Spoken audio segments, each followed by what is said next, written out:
Welcome to the Dynasty Pulse weekend warm-up, everybody. I am Bigz. He is Grindberg. We got Nick. We got Schultzy. Let's get this thing started. Producer!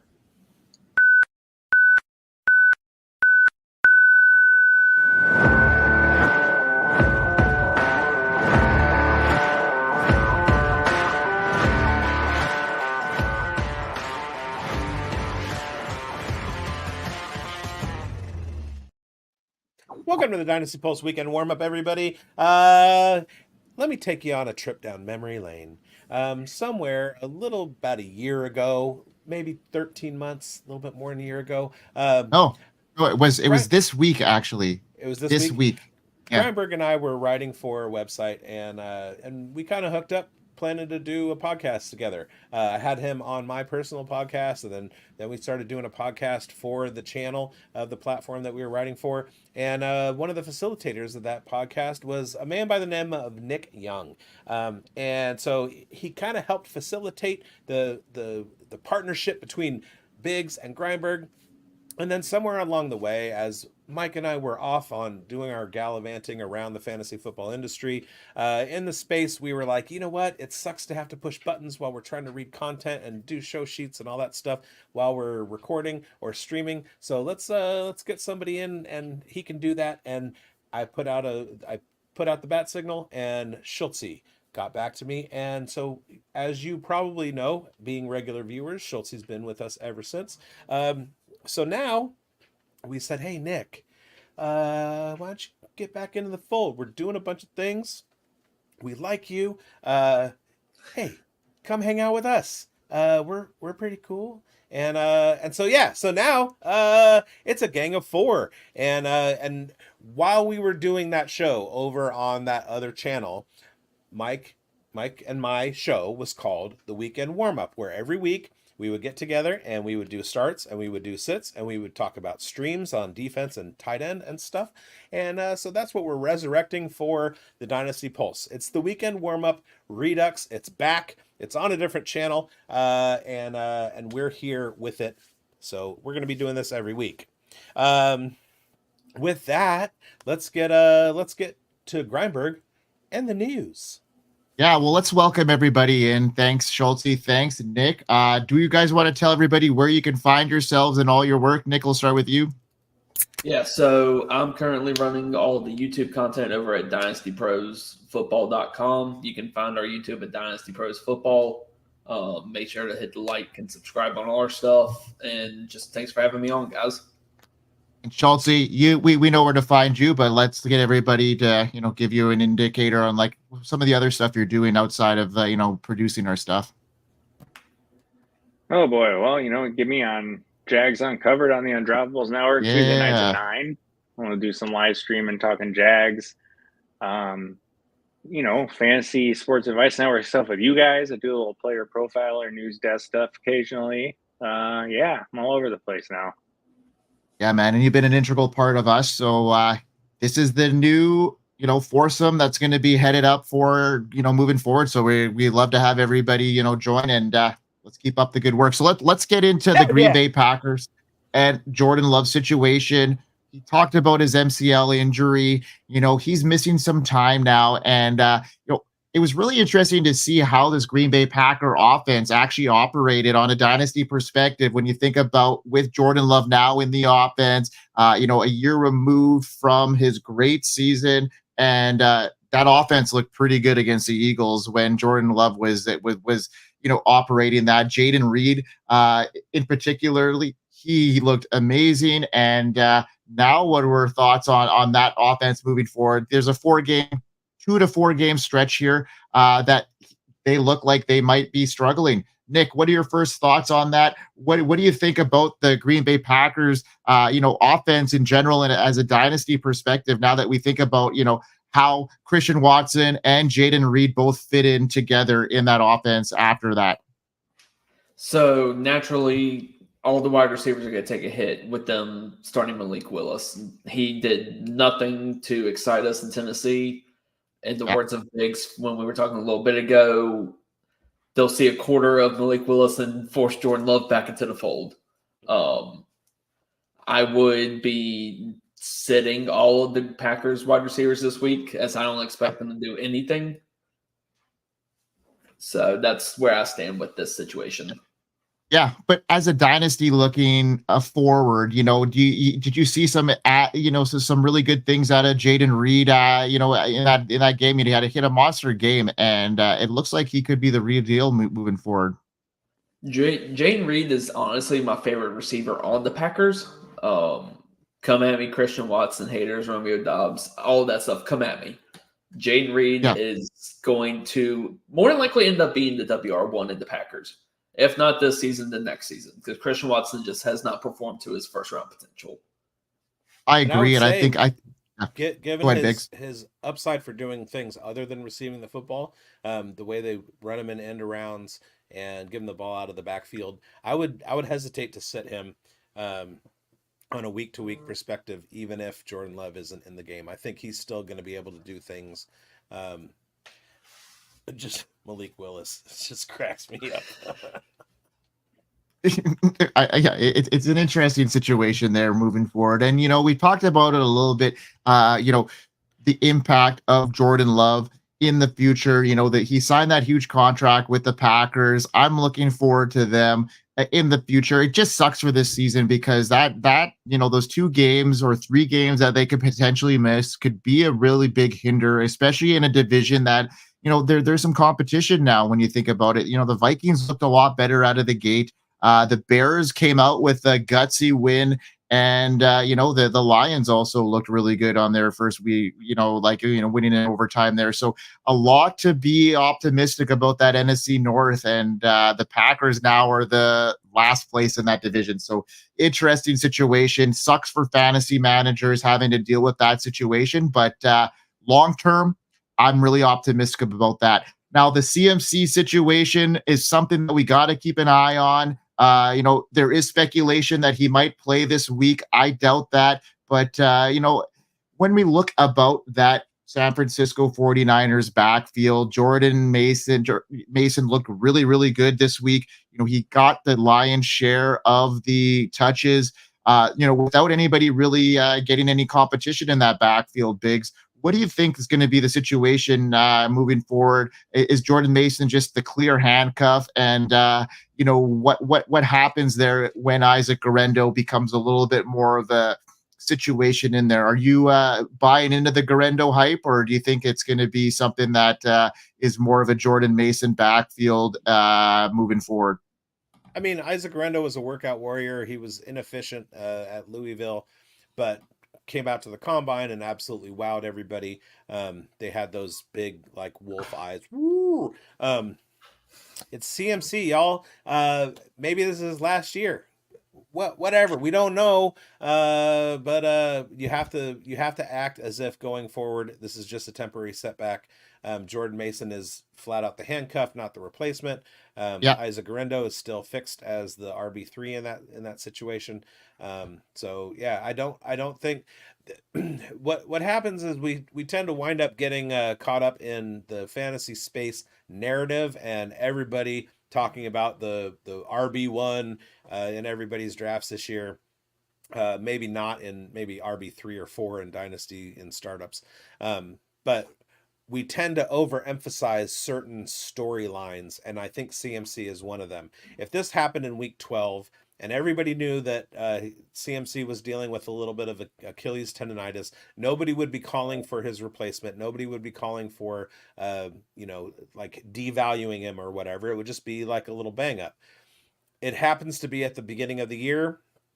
And while that may not necessarily be a good thing, and I mean, I don't want somebody coming out of training camp and the limited usage of training camp and the limited contact from preseason and already having an issue. That's not a great look, but it's still CMC. And once he gets himself on the field, he's going to be doing CMC things. So I'm not really worried about it. I am starting Jordan Mason wherever I have him, and I certainly have him. Spent a little bit too much on him in the fishbowl, and in fact we're in week 2 and I have 0 fab left. so way to go, me. But yeah, I'm not worried about it. So I'm going to talk about a situation now that I've been really salivating to talk about in a dynasty perspective, because there's a lot of chatter back. Drool there. I know. Anyways, yeah, it and that's the Justin Fields, Russell Wilson quarterback situation. I had a lot of shares of Justin Fields, headed into this year, and I was trying to figure out a way to move around them because it was a tough situation to swallow, especially when you delivered going into last year pretty high draft capital. Like, he was going at the 108, 109 in startups headed into 2023, and now he was almost undraftable headed into this year in a lot of startups. So it's changed now. Russell Wilson already starting the year injured. He might not start week 2 now, and it could be the Justin Fields show if he can prove to win another game in a row and get that momentum going. What are your thoughts now? Schultzy, I'll start with you. I haven't gotten you involved yet here. About the Justin Fields situation. As a dynasty manager, you got to feel a little bit more optimistic about that situation, especially knowing the Steelers are using him already in that starting position. I mean, I'm not surprised at all. And if I'm them, I'm just going to keep rolling with Fields until it absolutely train wrecks. I mean, why wouldn't they? Yeah, so do you think if Fields does come out in week 2 here, puts out a victory, they're going to roll with him regardless if Russell Wilson is healthy or not? They're just going to go with the hot hand? I mean, I think they do. It's tough to say, but honestly, I feel like they do as long as they're winning. Yeah, and then maybe reassess it. Biggs, what about you? What are your thoughts on that initial situation? And for dynasty managers, how do you approach this Field situation if you were to get a tasty trade offer? What are you willing to give up for Fields right now, and what are you willing to take for him? Because it's such a a variable asset right now, and he has been. Because when he's starting, he can be a top 12 quarterback, but when he's out, he's not even worthy of a roster spot. I mean, saying he's not worthy of a roster spot, I think, is a little bit of an overstatement. He's obviously shown that because of the upside when he's on the field, he is worthy of a roster spot just because of the shakiness of Russell Wilson. You didn't have what's a juicy trade in the show sheet, so now I'm scrambling to try and go to the thing, and but yeah, as long as he is on the as long as he's on the field, you have to start him. I mean, you have to. It's Justin Fields. He's terrible real life quarterback, which when you have somebody like Russell Wilson who potentially could win for you in real life versus Justin Fields, who is garbage in real life but is a darling of fantasy owners, I think that can hinder what Mike Tomlin is trying to do in Pittsburgh. So just looking at it real quick, some of the trades that have been made in recent weeks. Justin Fields straight up for a 2025 round 2 in a 12-team 2-quarterback league. I would do that. Jerome Ford straight up for Justin Fields. I would smash that. Another 2025 round 2. So that's about his value, is about a 2025 round 2. Here's one for Ramondre and a 2025 round 3. I would not give up that for Justin Fields. Jalen Wright and a 26 round 2. I would not give up that in Dynasty. 2026 round 1 for Justin Fields. I'd have to think about that. It depends on my build, whether I'm rebuilding, what my need for a quarterback is. But yeah, 2025 second rounder straight up for Justin Fields, or what was the other one? Jerome Ford straight up for Justin Fields. Hell yeah, smashing those. Okay, cool. What are your guys' thoughts, Nick? What about you? Are you in on Fields now that he's got that opportunity? What's your position on Justin Fields moving forward? I definitely want to be in on him. if he can start past this week, that'd be even better. But my fear is that Mike Tomlin and the rest of the Steelers coaches are wanting Russell to be their QB1. So regardless of if Fields is performing or not, they're going to pull him out and put Russell in. Yeah, and that's the inevitability of it all, right? Especially with a conservative type coach, like Mike Tomlin can be. I didn't really I wasn't overly optimistic about the way Fields looked in that offense, even though he had a lot of rushing upside. I just don't think it's the upside that you would think of him having in, say, the Bears offense. They're going to be a lot more conservative with rushing him, right? You kind of have to think that if they can win with Fields, they think they can win with Russell. So, for sure. Yeah. Okay. Let's move on to the next segment here, guys, and that's a stock up, stock down. We're going to stock down. We're going to reassess some dynasty players, and we are a dynasty driven show, so that'll be a big portion. And then we'll get into some starts and sits before we end the week here with that. And then next week we are going to go into our Studley and Dudleys. We're going to bring that back, where we're going to talk about our predictions, because any good analyst has to have some ownership over what they predicted and stuff like that. So we'll talk about what we hit and what we missed on our starts and sits. So just some ownership over what we do here, folks. So that's what you can look forward to. So let's get into stock up, stock down. Schultzy, let's get into your stock up player. Ooh, my first one's going to be Brian Thomas Jr. I feel like this one's going to keep going up. 4 catches, I want to say 46 yards and a touchdown. It was a beautiful, beautiful catch, beautiful route adjustment. They used him in a multitude of ways. He saw no targets in the second half, which was weird, but Doug went mega conservative. It was messed up, but really great debut for Brian Thomas after a really nice preseason. Big arrow pointing up there. Yeah, I agree with that. I mean, I had him pegged as one of my guys that I thought that was going to, as one of my bold predictions. I thought that he was going to go for 10 touchdowns on his rookie season. And after game 1, he's on pace. So I'm really happy to see that progression. And maybe not this week. It doesn't look like a great matchup there. It's not going to be a high scoring game, but I think what I saw there is Brian Thomas is going to be a weapon for the Jaguars.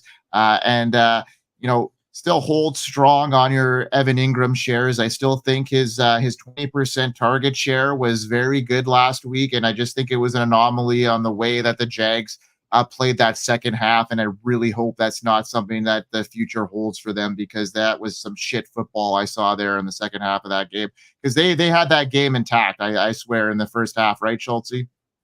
Oh, 100%. They were mopping the Dolphins up and down until the late third quarter. All right. Bigz, who's your first stock up here? Who's your stock up player that you should be looking at here in Dynasty? Motherfucking Brock Bowers is my stock up. Yes. How many times does a rookie tight end go out and lead their team in targets in the first game that they've played as an NFL player? Anonymous KP Bauer, I'll get you. But Bowers goes out, 8 targets, leads the Raiders.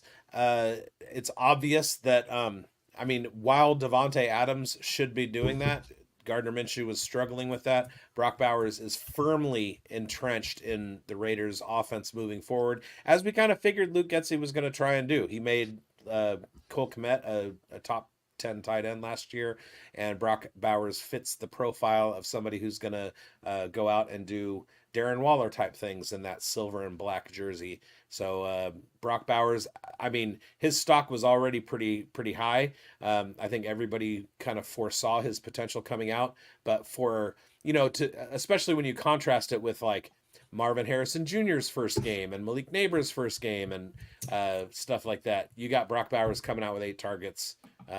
It just made him even more valuable. Yeah, man. And Jax Falcone went on record on the Undrafted episode this week stating that Brock Bowers is just tight end 1 in Dynasty right now, which it's really hard to argue that after seeing what week 1 had to bring. Brock Bowers is a out-targeted Devontae Adams in his rookie debut. I think that is something that you can understate.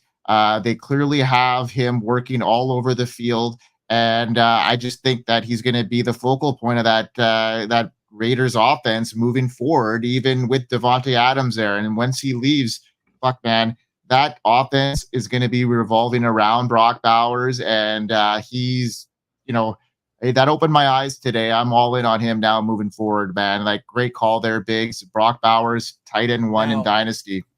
I'm not one to argue with Jax Falcone. I think tight end 1 at this point is still a little lofty. I think planting him there is a little bit premature. He definitely has the potential to get to that point, but when you look at a top 5 tight end class in the NFL like we have right now with Sam Laporta and Trey McBride and the ageless Travis Kelce and some of the potential guys that are out there, it's easy to put Brock Bowers in the top 5. It's kind of difficult to plant him as the tight end 1.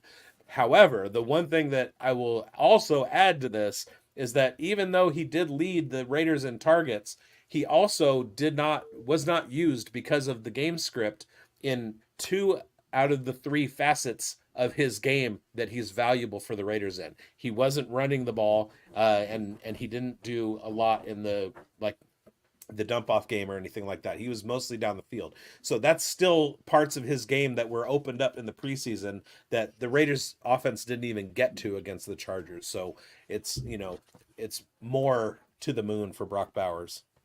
Yeah, and that's fair. Okay, so my stock up here, folks, is Jameson Williams, and here's why. After seeing his performance against the Rams, it gave me some good evidence that this could be a trend.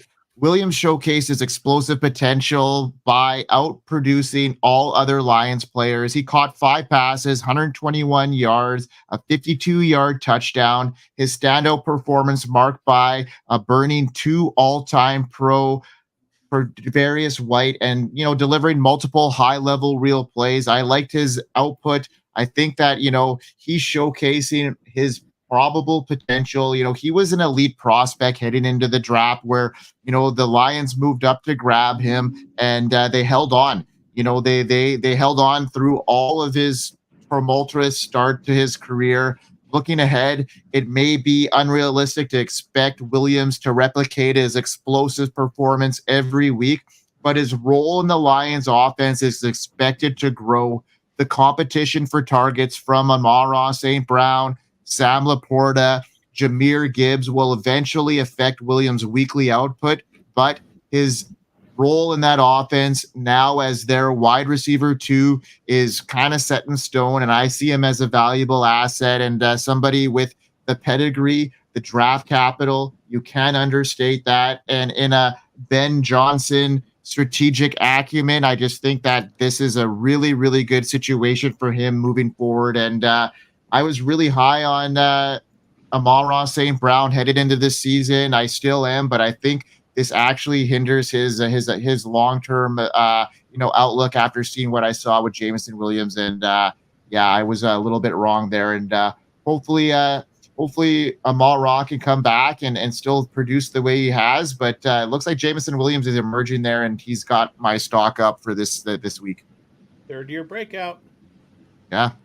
I'm never wrong, just early or late. No kidding. All right, let's get Nick, into our... Nick, yeah. Who's your stock up? You have a stock up player? I'm trying to think of who I was talking about last night. I spent like 20 minutes talking about this one guy.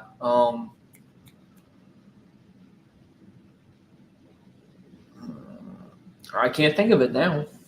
No worries. We got you on the spot. How about stock down? Stock down. You got anybody for stock down? You got anybody that you're just like, after week 1 here, his stock is plummeting? Well,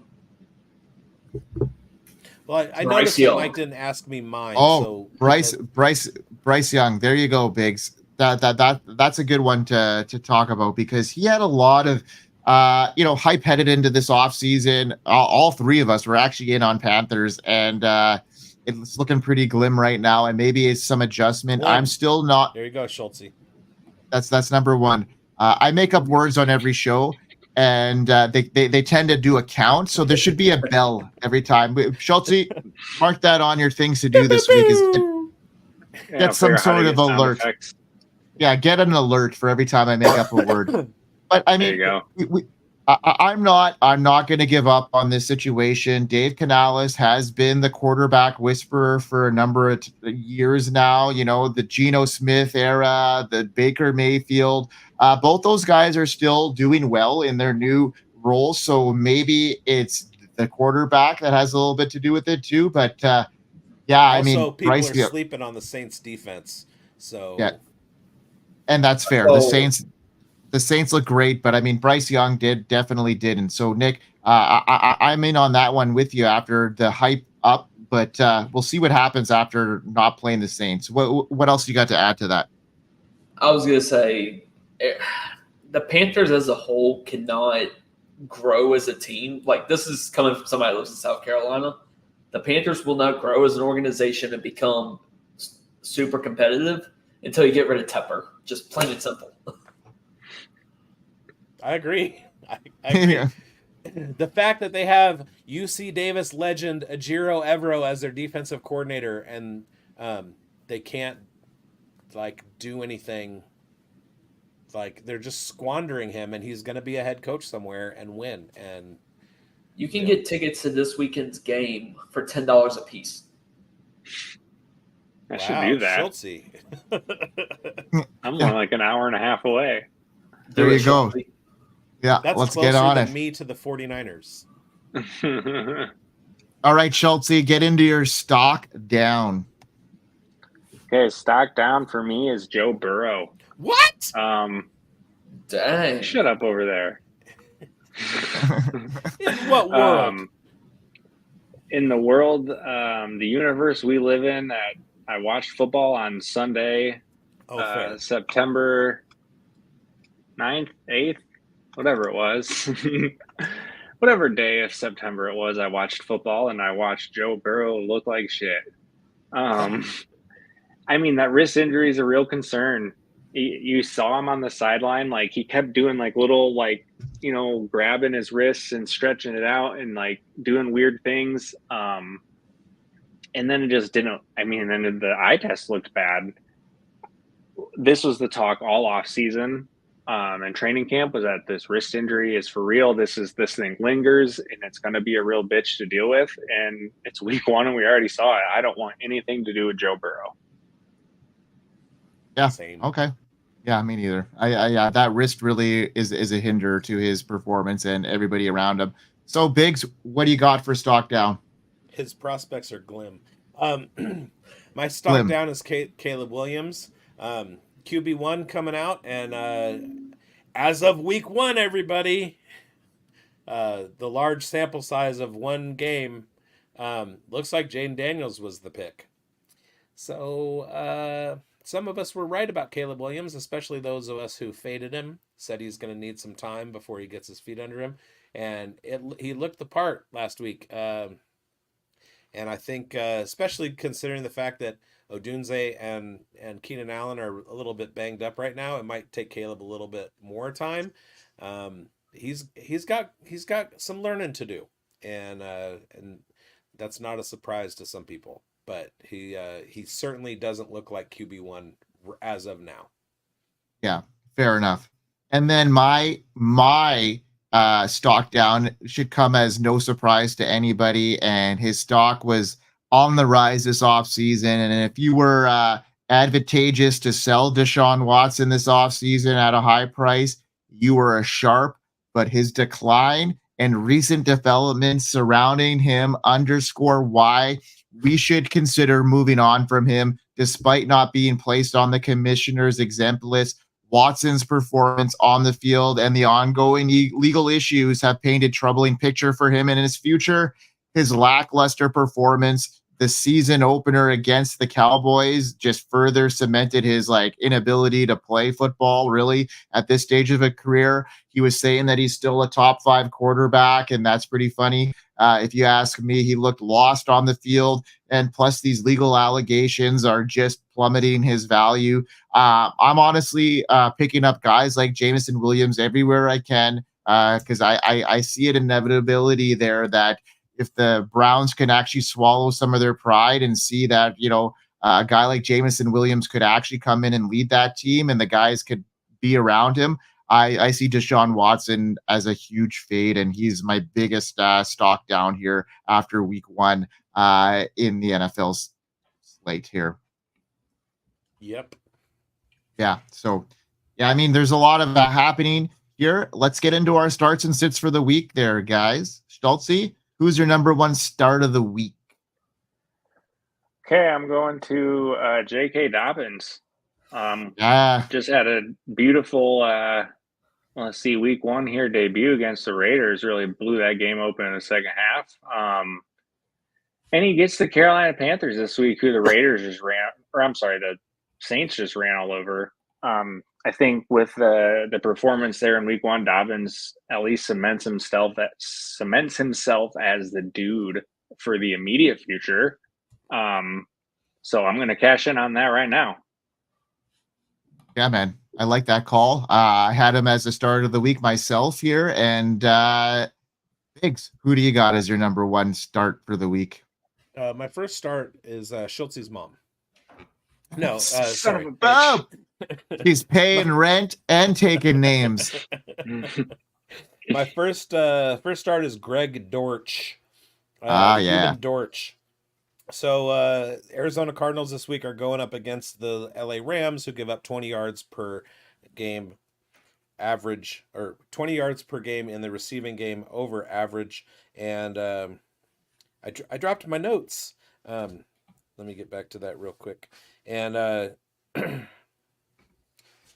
guess I didn't. Oh, there it is.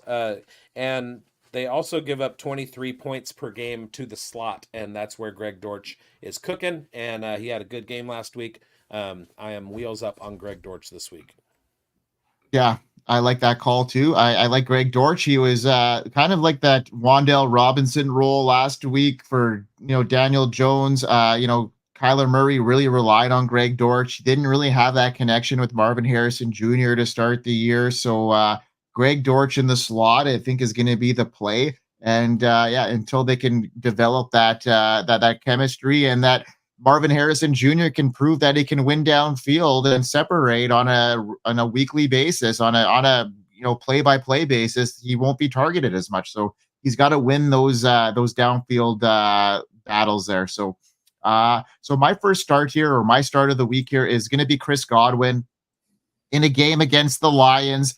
I started him last week. I told people in some of my lineups that he was a start of the week, and he came through big, and I think he's going to come through again. I love Godwin in the slot, and he was great in the season opener against the Commanders' weak pass defense. Godwin led the Buccaneers with 8 catches, 83 yards, and a touchdown. His crucial part of the offense, converting multiple third downs and catching every pass thrown his way, his ability to perform in crucial situations, and his chemistry with quarterback Baker Mayfield highlight his importance in the Bucs offense and suggest he's poised for a significant role moving forward. And this game is going to prove to be a battle back and forth. I think this is going to be a high-scoring game, and I think that Godwin is going to benefit from a high-pace offense, and he's going to be the safety blanket for Baker Mayfield. So this matchup against the Lions provides an additional boost for Godwin's outlook. The Lions' defense has shown vulnerabilities, and Godwin's ability to exploit defense from the slot, and is well positioned to take advantage of this weakness this week. So he is one of my starts of the week. Quick, to the analytics. Detroit allows 32.3 slot points per game and funnels 54% of the passing game of opposing offenses to the slot. Wheels up on Chris Godwin. How about you, Nick? Who do you got? Got anybody as a start? James Cook. Well, besides James Cook. Okay. I mean, honestly, Schultzy hit it on the money with J.K. Dobbins. I thought Gus Edwards was going to be the Chargers' #1 back, and honestly, that could change next week. Who knows? But for right now, I'm riding the J.K. Dobbins train. I think what they're doing, if last week's game is any indication, is they are hammering the offensive line with Gus Edwards for the beginning part of the game, and then unleashing J.K. Dobbins and his high efficiency later once the defense is tired. So.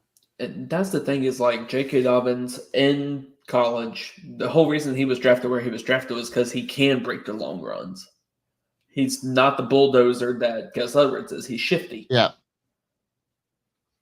Yeah, I agree with that. And I think that, as long as he can stay healthy, they need that role in that offense. And they're a very good offensive line. So, yeah, as long as J.K. Dobbins is playing and he looks like he has the juice still, I love it. All right, let's get into some sits here, folks. Schultzy, who is the guy that you don't want to have in your lineup this week? Not Biggs' mom, that's for sure. She's dead. That's not funny. Kirk Cousins, kind of similar to the Joe Burrow thing. That Achilles injury is real concerning. We all saw the clip of him trying to plant and just dirt in a ball. That's bad, man. Especially for a dude who's not mobile. This is going to be a mess, and it's going to be time until Kirk is totally looking normal, I think. This week against the Eagles isn't looking great. It's on Monday Night Football. It's not in the Dome. It's on the road. The Eagles, they kind of gave Jordan Love a little bit of, trouble there at the beginning of the game, and it took the Packers a little bit to get it rolling. And that's a damn good offense, a damn good scheme. So, yeah, I don't want anything to do with Kirk Cousins this week against the Eagles. Yeah, I don't either. I don't want anything until he can actually prove that he can, plant off that back foot and actually throw a ball downfield that is accurate. So, yeah, good call on that, Biggs. He's throwing 3 touchdowns to Darnell Mooney this week. Yeah. As a design play off the line, and Moody's gonna break a tackle and get some run. I don't think it's gonna be out of Kirk Cousins' situation there, man. Okay, who you sitting there, Biggs? My first set is Zay Flowers. Because the Raiders have to have some kind of win. Yeah, the Raiders have a very, very underrated defense. I talked about it all off season. They were really, really good in the second half of last season. Nothing changed except they added to it, and they also get the benefit of Jacorian Bennett having a year under his belt, and he's looked really, really good in the preseason, and he looked really, really good against the Chargers. He's going to be shutting down the outside, and Nate Hobbs is a Pro Bowl level slot corner, so wherever they try and line Zay Flowers up, I think he's going to have a lot of problems. So I'm sitting him. Yeah, and I don't think, like you said, they're not going to need the run game the pass game this week. I just think that Derrick Henry is going to be there, and it's going to be a force.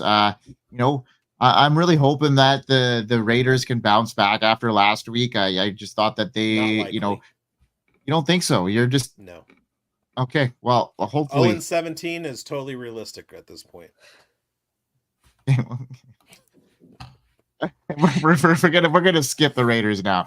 I'm gonna get into my sit here, and it's gonna make Biggs happy because I'm gonna talk about the New Orleans Saints. Maybe you as well, there, Nick, because you're a Saints fan. And I'm gonna tell people to sit Chuba Hubbard against these Saints. Mm-hmm.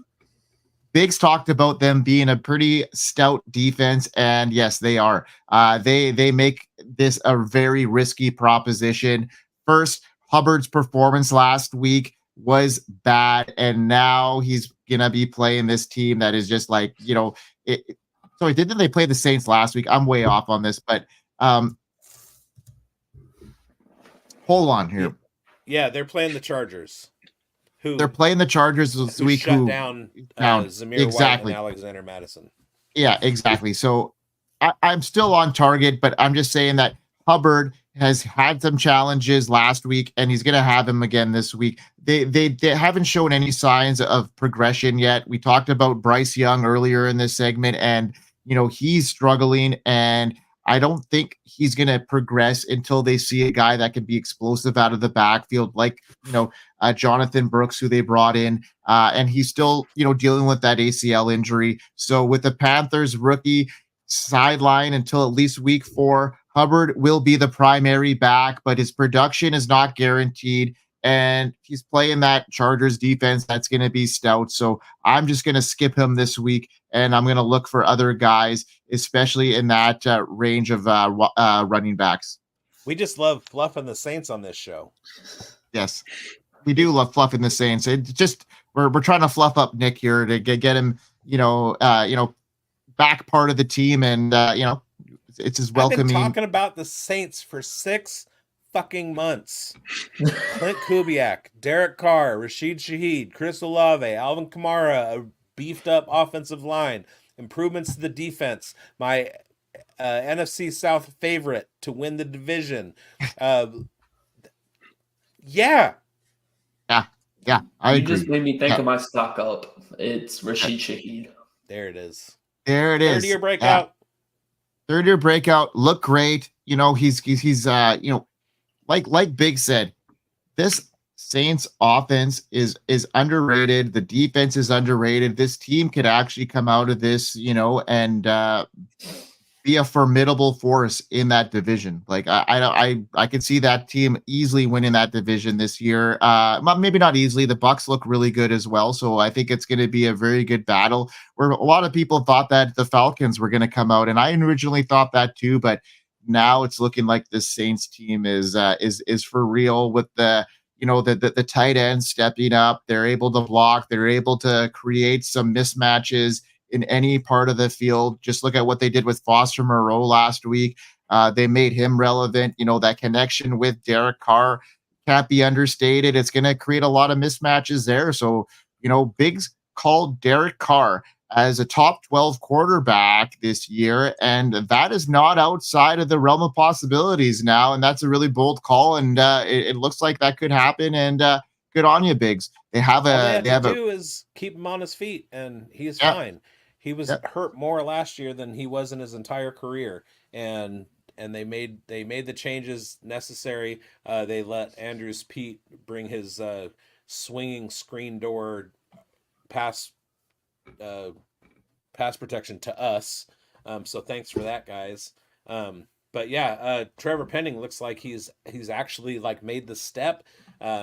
And Clint Kubiak knows, he's from that Kyle Shanahan camp. He knows how to scheme to take advantage of matchups and also run away from bad matchups. So I have receipts too. All the shows that I did, my NFC South preview on Player Profiler, I made little graphics and everything. Saints they're my guys. Yeah, man. All right, guys. That is great for our first weekend warm-up headed into week 2 of the NFL season here.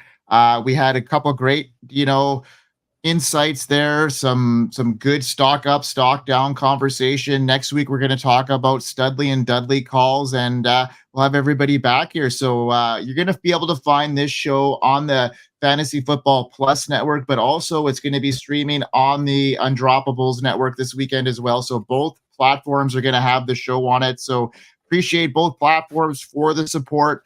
Thanks everybody for joining us. Biggs, bring us home, my man. The weekend warm up with Grindberg and Bigz. The weekend and Nick Young and Schultzy. It's the weekend warm up with Grindberg and Bigz and Nick Young and Schultzy. What?